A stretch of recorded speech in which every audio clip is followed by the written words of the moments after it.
So there it goes. Put on my lucky comedy jacket. Good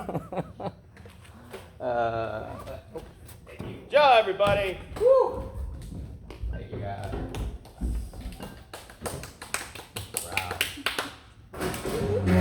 Wow. Warm crowd for just half dozen people in an empty warehouse. Okay. So I told this story at Mr. Smalls on Monday. The theme was keep it simple. And away I go. So I decided to simplify my life more, guys. I just got out of an abusive, toxic relationship. Yeah, he's a real shitbag with a terrible reputation of abuse. People seem to tolerate him for some reason, though. He's always at terrible dive bars, hardly giving you any time of day, but still asking that you show up real early and wait for him. Textbook narcissistic sociopath. If you're a regular Acoustic Cafe attendee, I've been telling stories about him all summer, and I just told this story there this Monday. His name is Pittsburgh's local open mic stand-up comedy scene. Quite toxic. Yes, the reason why I'm still talking about him is because I still haven't finished my advanced stand-up 201 course at Bottle Rocket. It's like when you really need to break up with somebody, but you still share a lease, and they have all your shit. You just can't get out of it that easily. You still have dangling commitments, and I generally try to fulfill my commitments. To extend this painful metaphor even further, this week I Googled, am I in a toxic relationship? You know, that thing that definitely says you're in a toxic relationship when you have to ask Google or AI, please confirm that I am in a toxic relationship. And I found this checklist. So if you guys think you might be in a toxic relationship with one of your partners or your chosen art form, maybe you'll find this useful. Number 1, feeling unsafe or on edge. So all of last month, I was harassed by some sociopathic racists to the degree that they disrupted my Acoustic Cafe show. They tried to get me kicked out and canceled for various gigs, et cetera, et cetera, et cetera. Number 2, consistently disrespected. I've been called a chink, faggot, and worse so many times I've lost count.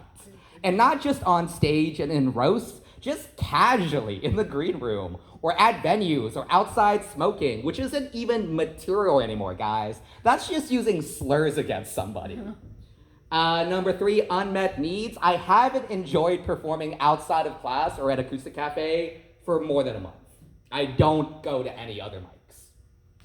Number 4, often taking the blame. So to get me kicked off of shows, lose gigs, they even targeted me outside of comedy. I'm an installation artist in the area, so they targeted Jaded, which is just an Asian American Pacific Islander arts collective, and I was installed at Assemble all of August. So they continue making slanderous, ridiculous accusations to the degree that an actual arts organization for Asian Americans formed after the Atlanta shootings. Remember that during the early COVID when they were just targeting Asian sex workers? Even they were like, this is a lot of heat, Ja. Maybe you should bow out of this show. So that's how targeted and nonstop the harassment is, that even that collective was like, this is a lot of goddamn heat. Number 5, isolated from friends and family. Starting a stand-up career is like voluntarily choosing to be a barely functional alcoholic. All you're really doing is going to these goddamn open mics constantly, like an endless stream of shittier and shittier dive bars. Not even in the city anymore. You're in goddamn suburbs that you've never heard of and probably should not exist. Just like waiting around to get your stupid goddamn 5 minutes so you can refine your barely tolerable material. Because I'm stupidly competitive, I was up to like some nights up to a half dozen open mics per night and completely ignoring all my real friends and family. Number 6, diminished self-esteem. No matter how much I performed or how good I got, I was always told that I haven't paid my dues yet, nor put in sufficient time. This was even after starting to book paid gigs and winning a stand-up contest where I got invited to perform at the Comedy Store in LA. I was still told I wasn't a professional yet, Later, I realized that just meant I wasn't old enough, cis enough, white enough, whatever, something like that. Why did I stick with it for so long? The same reason why so many people are still in abusive, toxic relationships. I'm a goddamn idiot. Most people, I'm only self-aware as much as the average person, which isn't much at all. We are usually not self-aware and don't know the own foibles and toxic things that we do to poison ourselves. Plus, it wasn't all that bad. I respect the art form. I did produce a comedy special at Mr. Smalls. I was half stand-up, half storytelling, and then I did like an hour and a half Comedy Central style dais roast for my birthday, so I do enjoy the art form. I just don't respect the people who practice it locally, with the exception of the people in this room currently. They could all benefit from more therapy and less stage time.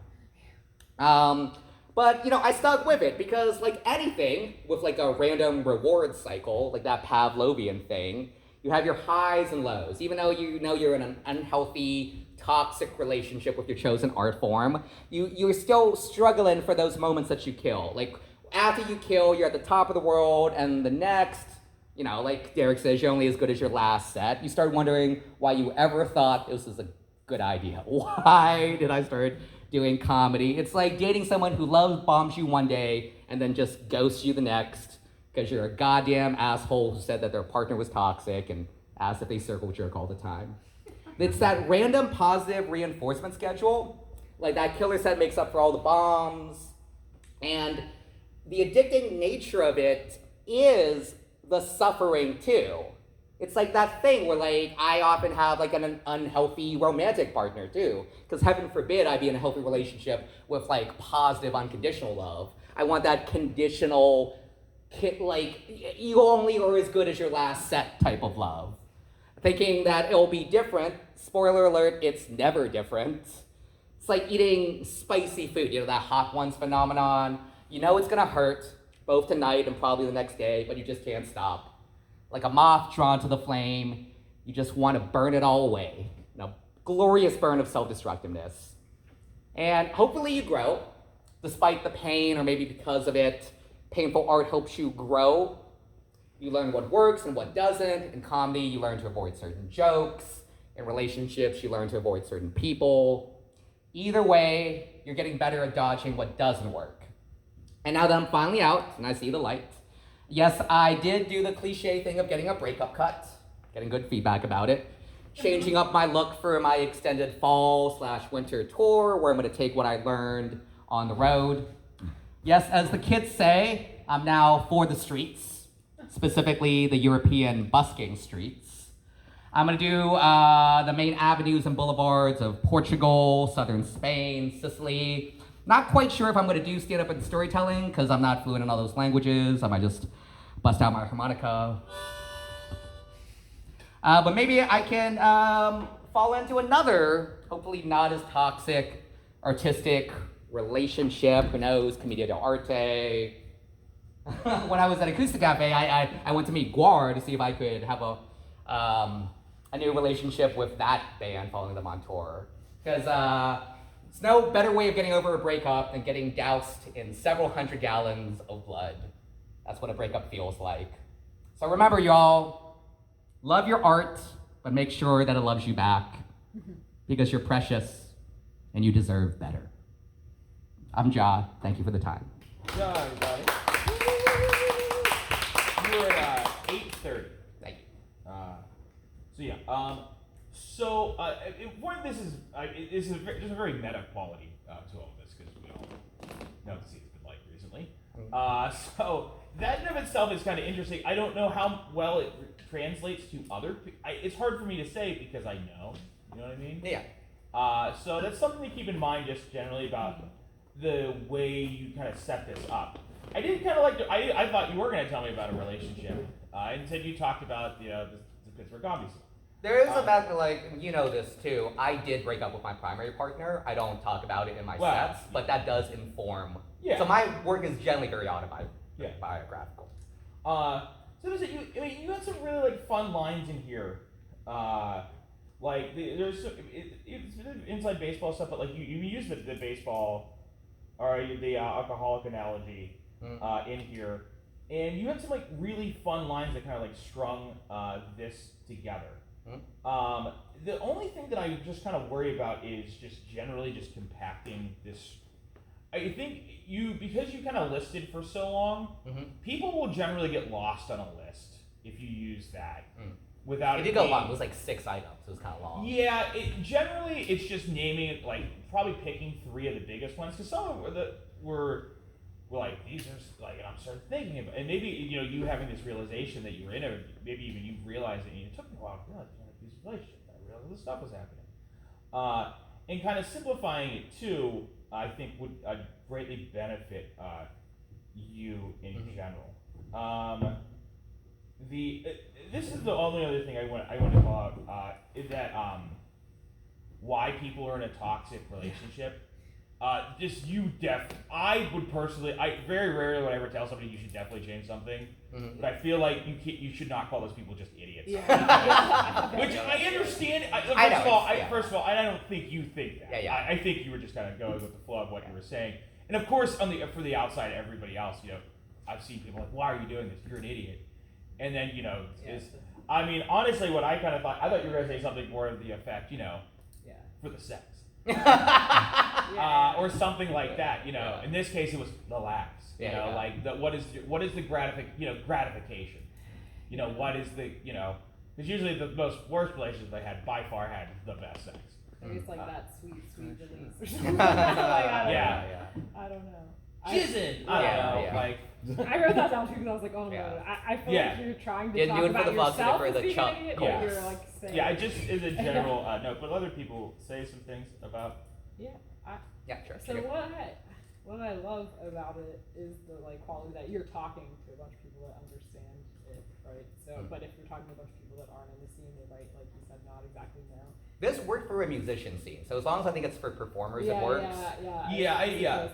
But it's very specific. Like as somebody who's sort of new to it, I'm like, holy shit! Like this is toxic. Well, it's been very Well, but it's a weird year. Yeah, it's been a bad fucking year. It's been weird. But so the thing I wanted to say is, and I didn't write it all out because I'm going to try to explain it, is that there's this real vulnerability about the topic, but I don't feel all the vulnerability that I could feel from you, and I don't know what that is. Exactly. It's like you're protecting. I've cried on stage prior to Acoustic Cafe, so I've already done that bit where I just broke down on stage. So there's a thing. There's also it was more raw when I performed on Monday. So a lot of times, especially my style of storytelling, I retire some stories because once they're drained of emotion, you're right, they're not as impactful. So each success. Well, it's not that it's not impactful. It's just.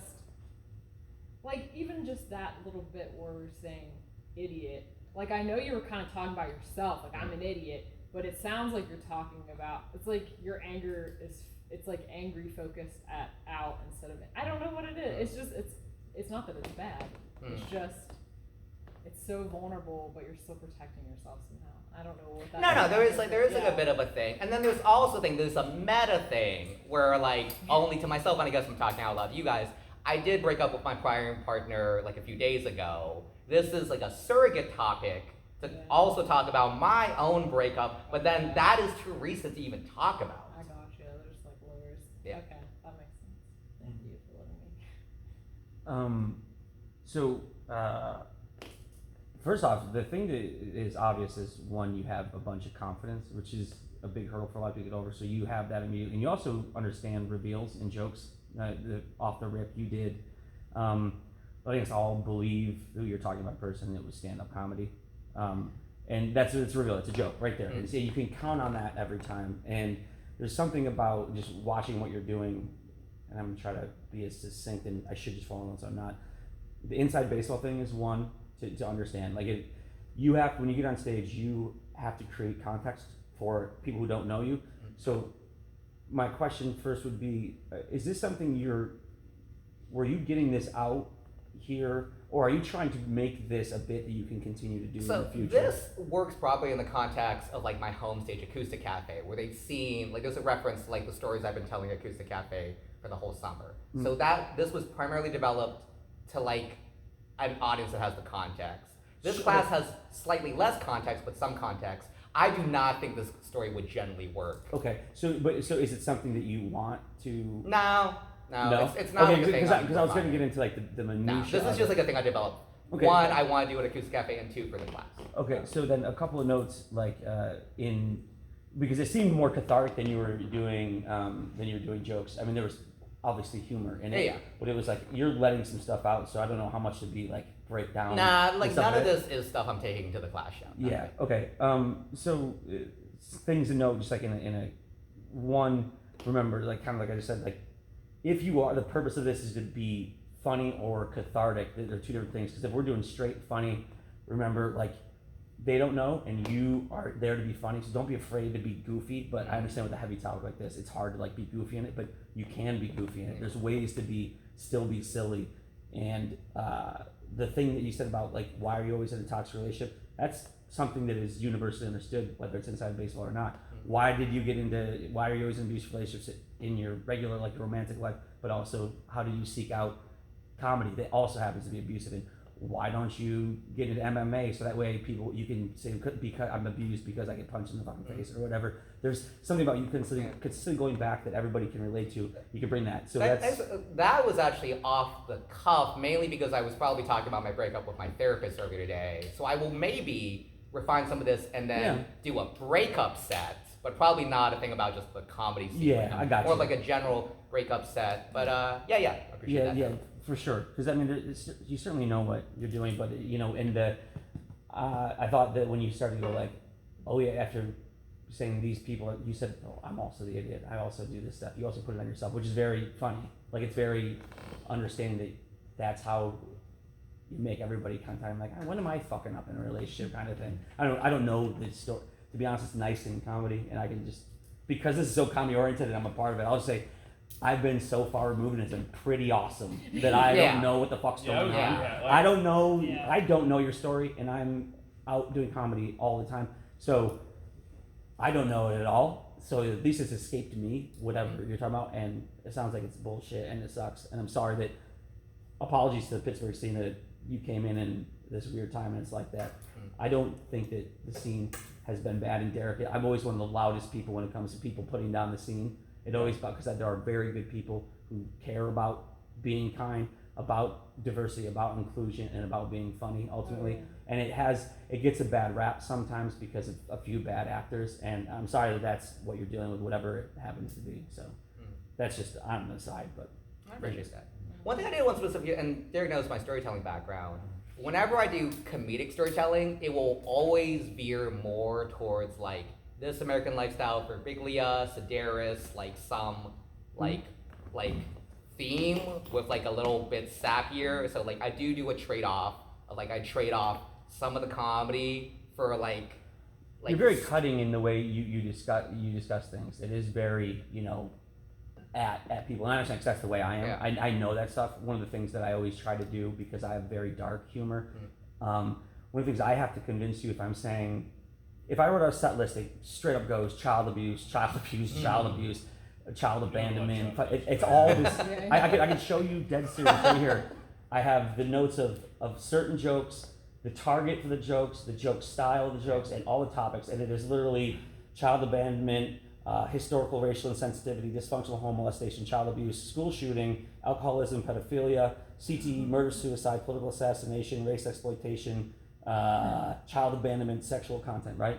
Yeah. But I have to find a way in that, if I'm going to string it all together, to be somebody who doesn't sound like he's talking about that all the time. Yeah. And so it's an effort to exude somehow positivity in something that's very, very dark. And that's something to think about when you're talking about these heavy topics is how am I still going to get these people to know that we're having a good time too? You know what I'm saying? Well, I feel like the default, if I use a particularly a Sedaris style, it's always like if you don't like I use like the last part where I make direct eye contact with the audience is supposed to be like an uplifting, like sure. Value your art form, but also value yourself. Don't love an art form that doesn't love you back. That's great. Yeah, perfect. All right, good job, Jeff.